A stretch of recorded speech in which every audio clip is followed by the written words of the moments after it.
Hello, a very warm welcome to Middle East Matters. I'm Sanam Shantier. Coming up on this week's programme, 4 years of war in Yemen. Today, some 9,000 Yemeni asylum seekers and refugees are stranded in Egypt. We bring you a report on one man, a journalist who's trying to make a living in Cairo while yearning to return home. Tracking down radical groups, I'll be speaking to Mohammad Khedhr, whose organisation documents ISIS violations, also providing intelligence on attacks planned by the terrorists. Also coming up, the sounds of war. This episode of animation series Flavors of Iraq gives us an insight into what it's like to live in a conflict-ridden country. Thank you for watching Middle East Matters. First, I'd like to take a brief look at some of the top stories from the region. Israeli tanks remain lined up alongside the border with Gaza after a weekend of heightened tensions. This started during skirmishes at a protest on the Gaza border, which left 2 Palestinian protesters dead and 2 Israeli soldiers wounded.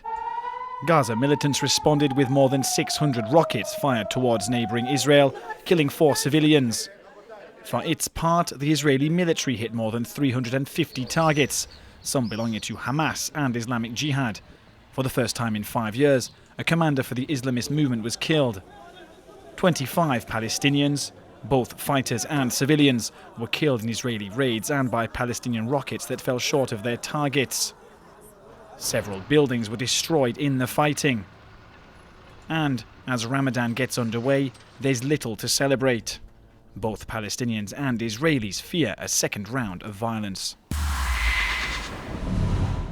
Tensions have also been simmering between the US and Iran since last year. Earlier in the week, Washington sent its aircraft carrier, the USS Abraham Lincoln, to the Persian Gulf.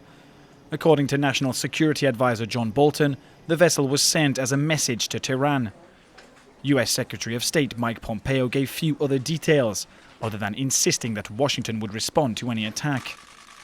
Iran, meanwhile, whose economy has been struggling since sanctions were reimposed, is preparing to restart some of its nuclear activities.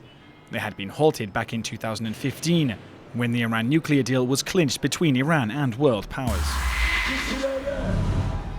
Istanbul's new mayor had only just started his new job. That was until the Turkish government decided to cancel the election of the key opposition figure. The Electoral Commission claims the vote was plagued by irregularities.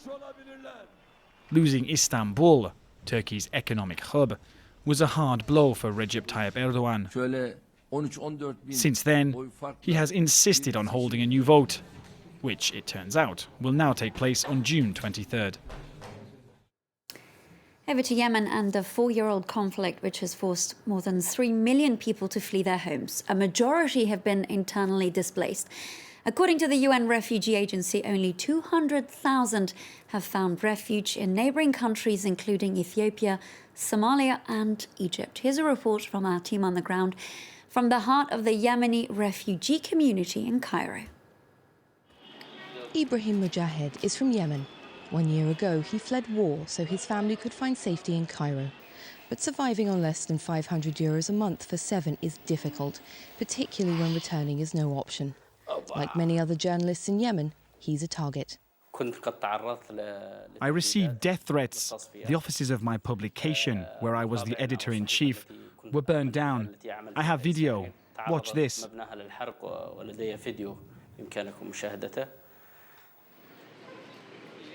Ibrahim remains deeply connected to his home country. Every morning he scans the news for information on the forgotten conflict, which has now lasted more than 4 years. Yemen should be in the news. The media should be speaking about the human aspect of this war. Those who were left behind, the air raids, the bombs, and the fighting. The conflict in Yemen has forced thousands of refugees to join the many already in central Cairo, a long-established community. Shops, cafes and restaurants have transformed this neighbourhood into a little Yemen. This restaurant is one of the most popular in Cairo. Everything is exactly like Yemen here. The food, the atmosphere, everything is just like Yemen. Any improvement in the situation is an impossible dream, according to this 30-year-old. He condemns the indifference of the international community. The world does not care about him. There is no job, there is no money. Everything gets expensive because of the war. There is no hospital, there is no cure, there is nothing there. A lot of people have no food and they sleep in the street and no one can help him. Cholera, famine and bombardments caused the United Nations to label this the worst humanitarian crisis in the world. It's time for this week's interview, and I'd like to welcome Mohammad Khedhr of Sound and Picture organisation, which seeks to track down atrocities committed by radical groups, including the Islamic State group.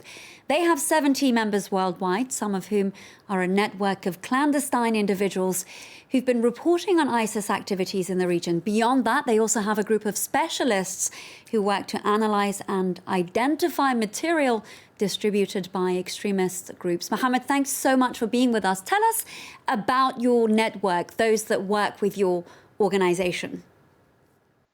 Well, as Sound and Picture in 2015, when the ISIS take control of our areas, we started to gathering ourselves. We already know each other. We work with each other since the Syrian revolution started. We began to gathering resources, started to document all the violations by Assad regime and by ISIS, by any other military group who do any kind of violations against the human rights. That work was anonymously. Nobody know who are we. Then ISIS take the full control of the east of Syria, west of Iraq, like Deir Zor and Raqqa. So we keep working. We already have a good experience. We already part of this community. So we keep working on this field. We have many specialists. We have like journalists, media specialists, psychologists, economics. We have very good network inside Syria, east of Syria, west of Iraq, to fight peacefully against any kind of radical groups. Mohammed, very recently your team studied the video of Islamic State group leader al-Baghdadi, in which you broke down the possibilities of his location and dates that the video could have been filmed. Tell us how you did that. We have a team of analysts. We got training from NGOs. They study everything in the video, like body language, decoration, clothing. So first of all, we noticed that he spoke about Sudan by a video, but after that he recorded only by voice about Sri Lanka, which means that the video was taken between 12 and 20 of April. Also, they use what we call jalsa. It's a cushion. It's very popular in the area east of Syria, west of Iraq. And also, the clothes that he was wearing, it was heavy clothes. That means the cold in the weather in that time, it was very cold. So after all this, we believe that he's now in some between Tal Afar and Al-Shaddadi. In Al-Shaddadi, it's not really likely. So we believe that he's in the area in Tal Afar. So that's a part of the work that you do, but you've also had intelligence on various attacks, including those here in Paris, months before they actually took place. Yes, the thing is, we have a very good network. The people in that area believe in us, and also we have members. So about Paris attacks, we have a member who work in a cafe, and he could heard two members of ISIS speak about these attacks. So he was serving them a tea or coffee. It was in a cafe. So they asked him if he speak English. He told them, no, I don't speak like by Arabic. So they feel kind of safe and they keep speaking. And this way we could get the information, and also by other sources of civilians who believe in us and send us all the information we need. Lastly, Mohammed, and very briefly, you're providing quite clearly very valuable information here. Media outlets are using your intelligence. Have you shared any of your findings with foreign governments? We decided not to work officially with governments because it would restrict the work that we do. Like also many members of our network don't trust foreign governments. So we don't want to lose their trust after all. We do, however, work with international organizations like Human Rights, UN, etc., and many others. Mohammad Khedhr of the Sound and Picture organisation, thank you so much for speaking to us here on Middle East Matters. Moving on to another episode of Flavors of Iraq. This week, our protagonist, Furat, describes the sounds of war, which can be everything from sirens to the roar of rockets. One evening in 2004 at my aunt's home in Baghdad. Insurgents took control of her street ahead of an attack. Their target, the neighborhood's main checkpoint, held by Iraqi police.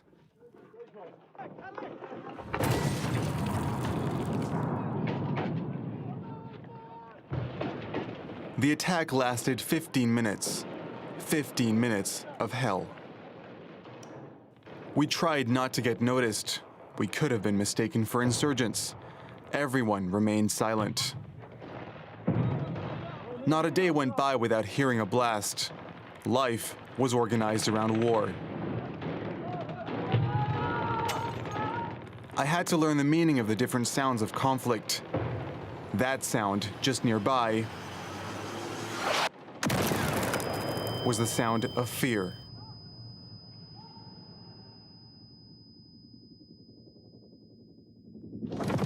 In Baghdad, every half hour or so, the US's Chinook helicopters flew overhead. That was the sound of occupation, of humiliation. An attack to the west, followed by a column of smoke. To avoid being stuck in traffic, you had to take the opposite route. An explosion nearby. Stay home. The gunfire stopped. The battle was over. War has its sounds. It also has its silence.